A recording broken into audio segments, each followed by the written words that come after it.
Gracias. Claro que sí. Vientos. Ah, ¿hay alguien a quien no le haya dado permiso de grabar? Creo que no. Ok, súper. Listo. Entonces ya estamos listos. Y vamos a repetir misma estructura de la vez pasada, es decir, tenemos la introducción, después tenemos los argumentos, espacio para preparar las conclusiones, y entre cada argumentación voy a dar tiempo para las réplicas. Acuérdense que en esta ocasión el debate no es tanto como a favor o en contra, sino dos caminos para tratar de encontrarle solución al problema en el cual estamos metidos. Entonces, el debate pasado se puso padre porque sí hubo mucho diálogo, ¿no? O sea, hubo mucho intercambio de ideas. Entonces, acuérdense, ¿no? Para eso va el espacio de réplicas. ¿Dudas? Ya no necesitan ver la rúbrica, ¿o sí? Creo que ya queda bastante claro para estas alturas qué es lo que evaluamos. Okay, everyone, so let's start recording. Yep. Okay, so welcome to our last and final debate. I'm pretty excited because we're going to discuss one of the most important subjects in Western philosophy and in today's world. We're discussing the consequences of the death of God. Okay, so for this conflict, we have two teams ready. First team is integrated by Juan Pablo, Jorge, Raúl, and Ever, for which I need you to offer an applause. Okay, so everybody, let's give them an applause. Yay. Let's go, team number one. And team number two, it's Vale, Jime, Aranza, and Marce. Okay, so let's give them an applause as well. Okay, so we'll start with the introductions, okay, and then we'll keep on moving with the different arguments. So for the introduction, we'll start with Jorge's team, okay? So introduction, remember, you've got 3 minutes. Ready? Okay. Oh, yes. Okay. First of all, we want to state that by saying that God is dead, Nietzsche metaphorically explained that the foundations of knowledge and morality in the history of humanity are broken and do not exist anymore, which previously gave the meaning of human existence. Post-truth and late capitalism have generated existential gaps in our anthropological sense. We have lost our way of who we are and where we are going. The problem with our worldview is that it doesn't exist. We go like crazy on an odyssey for progress when the question is, progress to where or for what? The idea of economic man is and the priority of economic values, however political or social, have generated an imbalance in our society since they start with false premises of the human being.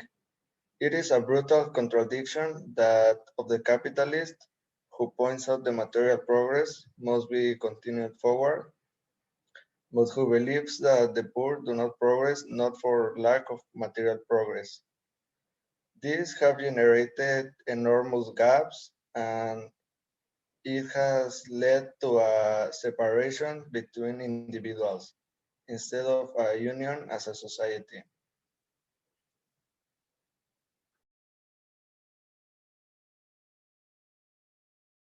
Okay, thanks a lot, Ever. So for the introduction, team number two, remember 3 minutes.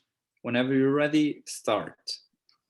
Well, for an introduction, we want to say that today we're going to talk about why and how is humanity breaking the values around the idea of God, how is same-state involved in this, and the relevance of questioning and criticizing our roots in order to create different entities on which we rely on. The obstacles that imply getting rid of the ideals and values that were inherited to us and also how it affects our morality in terms of not having this God figure anymore. So in order to find this guidance and role model that is essential for humanity, it is vital for us to question how we can redirect human spirituality and essence, and also how can we create a personal experience through the search of this new entity. Nevertheless, we should also question how we perceive God in our current world, and why has it become necessary to recreate it and be identified with. Should we break these values that previous generations have inherited, or are we just living in nothingness due to our current society's ideals of burnout and out-exploitation? Excellent, team number 2. Thank you a lot. So now we know the introductions, we know the main ideas. Let's go ahead and move on to our arguments, okay? So for the argument number 1, let's hear Raúl, Juan Pablo, Jorge, Ever. Let's go. Before we proceed with this, our first argument, I think it's very important to say that we strongly agree with the introduction of the opposite team, since it recognizes a warmth, and I love that they use the word spiritual, since I think that it's a very important word in the rest of the debate. JP is going to give our first argument. Well, it's not like an argument, it's more like a solution. Yes. There is no universal morality. Capitalism has made us more individualistic. Everyone have a different opinion of what is right and what is wrong. It is not the same moral. Stoicism seems very radical and therefore exciting. Seneca would be somewhat misaligned with the current world. He has always part of the elite of his time, but he was always convinced that his happiness did not come with material progress. In Stoicism, you can find happiness under any circumstance, no matter how extreme it may be. It makes a lot of sense. One of the biggest problems in contemporary cities is that more and more citizens feel more alien and with less power to choose power. Stoicism also has an incredible answer to this. Don't worry about what you can change. The importance of the Stoicism is that you are happy without what others think. So to make a link between our introduction and our first argument and the introduction of the other team, we think that capitalism has provoked an individualization in the individual. We do not think no more as a collective. And also a word that Ever used is very important. Post-truth, this era that we live, it's also very important. It's very linked with what JP was saying, in the sense that everyone has a point of view nowadays. And nowadays, the truth, it seems to be my worth versus my worth. And in that world where there is not absolute truth, what better way to propose a moral path than to empower the individual with Stoicism and to really provoke that people could be happy without any material consequences. That's our first solution with the theme that God is dead and we have to change our moral values, but we have another ones. Thank you. Okay, thank you a lot, Jorge, Juan. So let's listen to argument number 2, okay? Let's go. Sorry, argument number 1 from the second team. Yes, we can agree in the part in which we kind of identify as an individual and a person has its own thoughts about everything and can get to exchange dialogues with other people, but always trying to make his or her point stand out.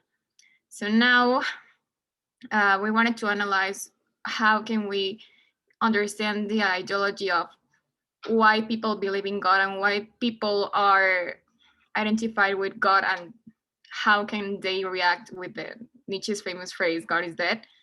But we first wanted to analyze that if we want to replace God, then we need to think about morality and the ideas that are based on the figure of perfection and omnipotence. So if we want to find this figure of perfection and omnipotence, it is kind of important for us to ask the question of how can we redirect human spirituality and essence to another object or a person.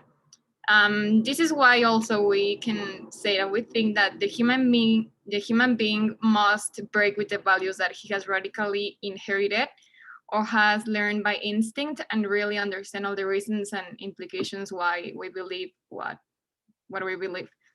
Also, we wanted to state this quote written by Nietzsche that says, "The snake which cannot cast its skin has to die, as well as the minds which are prevented from changing their opinions." Well, this quote makes reference to how, in this specific case, a change of opinion is essential for the mind's development.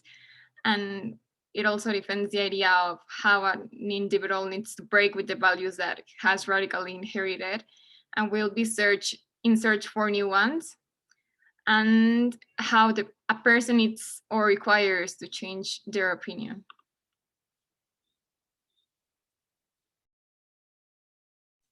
Okay, thank you a lot, Aranza.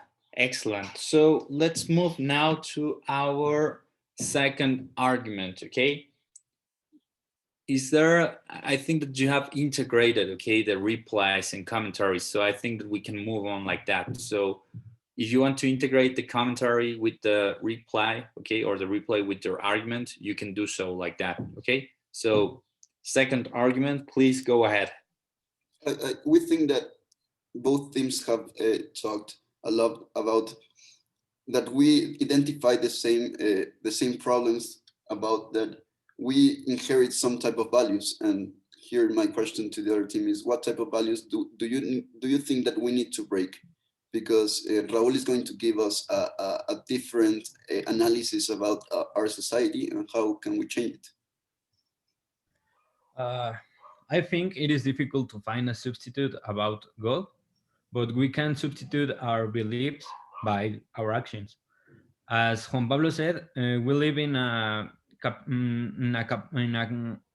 world ruled by capitalism, and now people is not looking happiness in simple and beautiful things about life. Maybe the current happiness about from people is related to the construction of an ego, and this ego can be related and based in the concept of success. What is success to people?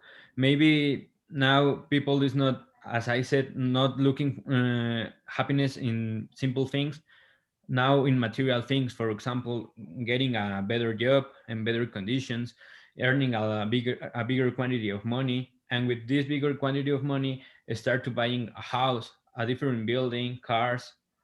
People is not longer happy without success, and success may be related a lot of with material things. But now with this premise, we think, and we as a team find out a paradox here in this capitalism world, where, as Raúl stated, we look for happiness in material things, but in the same thing, inequalities have growth. So by looking this late capitalism world, it may seem that the only path to happiness is to be rich. If we think in this type of state. So here our values, our question here for you, Tim, is what type of values that we inherit do you think that we need to break in order to find happiness in other type of things such as art or as simple things, just as Raúl stated, but at the same time reduce these material inequalities that exist and that provoke, well, in my point of view, provokes a lot of suffering. So here are like this paradox where we do not want to seek happiness in material things, but at the same time we are convinced that material things, if we stop this inequality and if we share our material things. Finally, as Aristotle said, the first thing to think about of democracy is to think about of equality. So what do you think in this type of aspects? Okay, excellent. Thank you, Jorge. Thank you, Raul. So now let's hear team number 2, argument 2. So let's go. Well, according to Nietzsche's philosophy, it emerged at the time of the entry of the capitalism into the imperialist phase. So it is a consequence of the bourgeois ideology, to the aggravation of class contradictions, to the ruling political activity of the working class, and the spread of socialist ideas. The entire ideology of Nietzsche is permeated with hatred towards the spirit of the revolution, towards the popular masses. According to him, work is shame. According to his terminology, slavery will be essence of culture, and exploitation will be masses are nothing more than slaves' herds. When we when we are we're being attacked by these ideas, since we were conquered long time ago. This brings us back to the main idea of this debate, that the human being must break with these values that he has eradicated, inherited, and it is possible to transform without first confronting it and criticizing it from the roots. So answering to what Jorge said about the values, so first we need to realize how we are being educated, since these values are being taught since kids. So it's important to understand the roots. So this needs to start changing. Also, adding up to what Marce said, we want to mention also the 3 metamorphoses of Nietzsche. And we interpret this like when you are in the spirit phase, which is supposed to be the first one, you are like fearful from even questioning these things. And then you go to the ship transformation, where you are like, I must follow the rules, I must go to college, I must follow certain religion to be accepted or to be like others. So when we are questioning these values, we are in the phase of the ship. And then, well, it continues to the lion and then to the child, which is, well, the child is like the biggest like phase that we should achieve. Okay, thank you a lot. So let's move on to our third and final argument. Okay, so we hear you, team number 1. I think that what the other team stated, it's very interesting, since I do think that Nietzsche was the first philosopher, well, the first great philosopher that realized that human beings can be real stupid. So I think that that's a very important achievement for Nietzsche. And relating this to our third solution, we recognize that Stoicism in today's world, it's pretty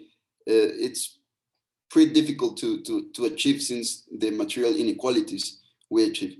So searching for different alternatives to what this debate is about, to stop inheriting these values, like Marce said, through education, and relating also this with spirituality. What Vale stated, I think it's very important, that we must not forget that it's God, the one who is dead. So it's a spiritual thing. So we, as a team, we reviewed different thinkers, and we saw that we liked a lot something called terrestrialism, where it allows us to give an alternative to the changes we're living. Terrestrialism, it's I don't know if it's a philosophical term, I'm not sure, but it stated that global warming have changed us in so many different ways that we must achieve that. We must acknowledge that post-capitalism, that late capitalism and post-truth eras nowadays have broken human beings. Like, we are dying. Our Earth is dying. So what worse crisis can we achieve? And I think that, again, relating with Nietzsche, I think that global warming, it's a great case of human stupidity, in the sense that we think that it is very far away, so we do not make any change at all. So we think that it is very important to, nowadays, modern society, to recognize against with nature and exchange this figure of God with the figure of our Earth, of our home. And terrestrialism, it's really about it. It's to forget about ego, what Raul was stating, forget about ego, and try to acknowledge as society that if we do not work, like, globalization have failed us, that's the truth. But if we do not work together, the thing that brought globalization, what is global warming, it's going to kill us.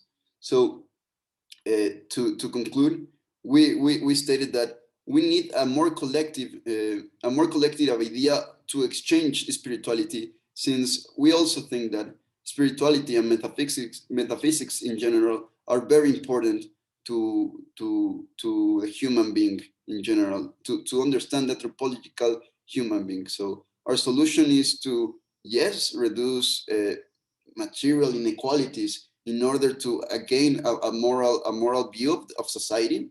Like, we think that it is necessary a lot of equality to start a real democracy. And we think, I think it was Aristotle who said that. I'm not pretty sure, but we must reduce these material inequalities, but we must also find another spiritual answer to this, and our answer is terrestrialism. Thank you. Okay, thank you a lot, Jorge. So for the third and final argument, let's hear team number 2. So the death of God talks about how if true world theories were to disappear, then men and women could evolve. And according to Nietzsche, religion is a limitation to humans' growth, and it gives them a fake meaning of life. Whereas non-believers, even though they live in nihilism, have a desire to better themselves, or they can also live in pity, because they know there is only one life and the ulterior power is them. Non-true world theories would create a better world. Taking the God is dead concept into consideration, the Übermensch is a symbol of a person that has seen the nihilistic truth, consequently living in pain, but with the freedom of transforming its existence. In other words, the Übermensch is a testament to the belief that from the ashes of the destruction of the old forms of value, humanity might be reborn. So therefore, humanity must break with old roots and values in order to transcend. And I also want to add, because you mentioned that if we recovered Stoicism, we could better today's society, but I think that a better approach would be the Übermensch, because they are similar in a way, but the difference is that the Übermensch only cares for himself. And I think that if we adapt this to capitalism, it would be like a better solution. And though personally, I'm not a fan of capitalism. And to answer, I think that the main thing that we need to break right now is to live passively. And that is also what Nietzsche says, that's why he hated, or he did not agree with Stoicism, because he hated the fact that one could live passively. He thinks that we always need to transform and evolve. And to answer to what Raul said about capitalism being like raining and that we cannot see the beautiful little things anymore, we can take into consideration the 3 transformations of Nietzsche and think about how the child like the child is the ultimate transformation. And the difference between the lion and the child is that the child can enjoy whatever he likes because the child does not care for the exterior. Like he can create and he can decide for whatever he wants. So I think that that would be a good approach. Before we finish this debate, I like a lot your intervention, Gil, that in what we saw about Schopenhauer as this state that we can find a reason of life, and nowadays in capitalism through art, since every piece of art it answers the question, what is life? Taking this into account, do you think that we could find, like, it may sound ridiculous since we're talking about Nietzsche, and as you stated, Nietzsche was against the idea of religion, of theism. But do you think that we can exchange religion with other path, but literally a path, you know, like religion states you moral ideas of how the work should work, of how the world should work? Do you think that we can find, I don't know, in art maybe, a universal path, you know, like a universal code where we could all acknowledge a same truth? And I think that, to finish, I think that's the most exciting thing about Stoicism, that you cannot, it's almost impossible to find a sweet spot where everyone is agreeing on something. So I think the enthusiastic part of Stoicism is that it individualizes the solutions. So in this state, the specific question is, do you think that we could exchange religion with something specific that in the same way state us moral paths to live our world?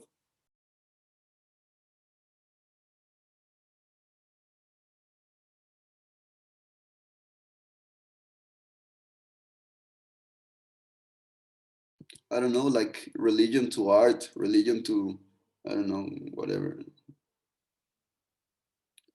Like something like codes, moral codes. I think that's a very interesting idea. Something to give us all the same moral codes in order for them to be Yeah, but beyond the laws.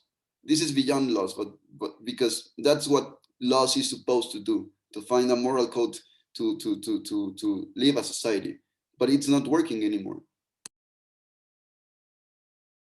The only thing I can think about, well, personally, I don't think that such thing could exist, right? But the only thing that comes to mind would be love, because everyone, well, almost everyone, I think, can be love, and in a way, there's like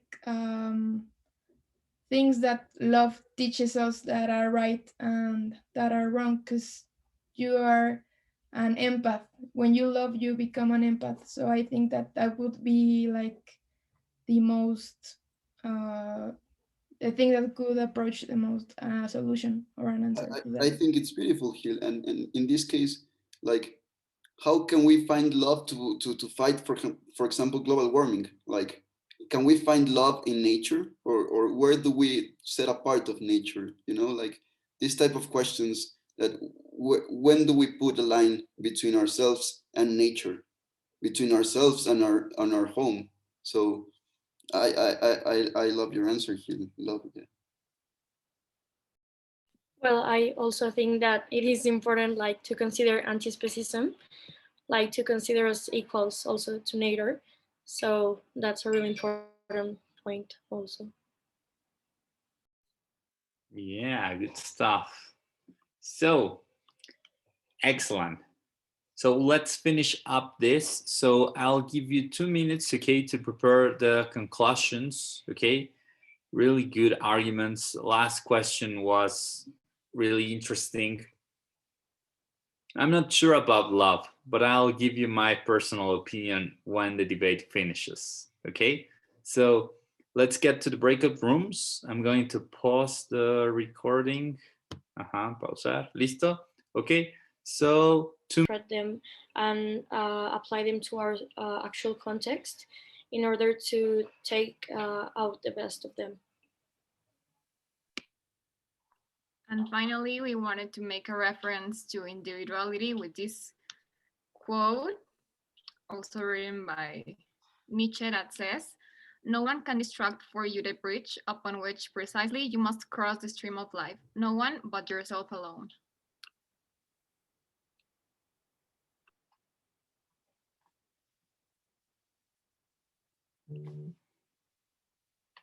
Okay, thank you a lot. So please let's give Vale, Aranza, Gil, and Marce an applause.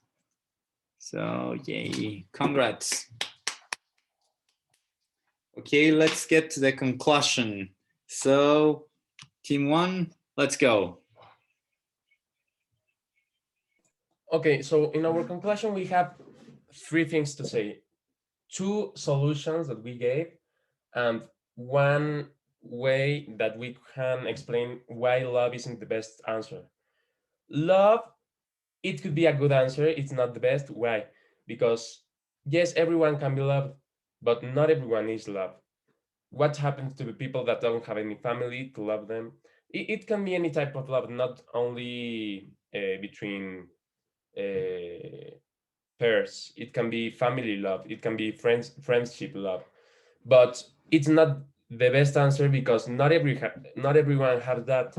Love is a very hard feeling to get, and it takes time. So that's why love isn't the best answer. And the solutions that we have are what JP stated. We think that it's very important, since for our, like, we love the comment about Gil about love. Like, yeah, love is subjective. I can be I'm agree, but what happens with love, and I think that here is the problem, is that yeah, it is subjective, but I think that to understand love, you must love and feel love, you know, and we can't control that we feel love.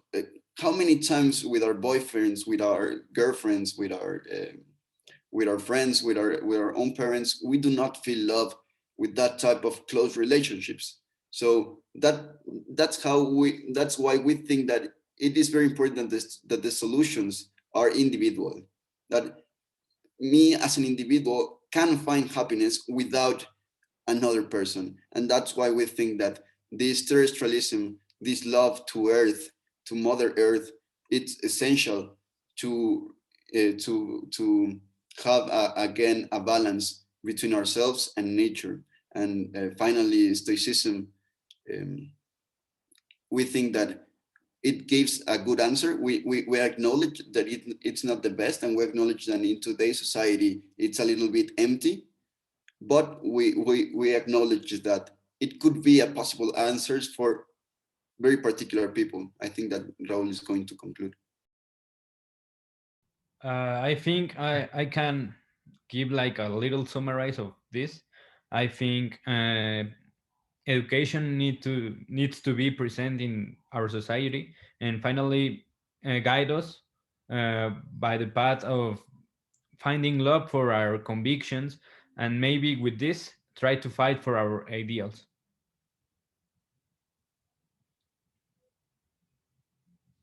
Okay, thank you a lot. So please, an applause for team number 1. So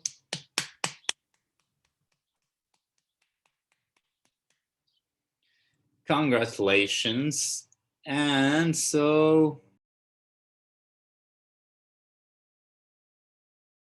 me silencié.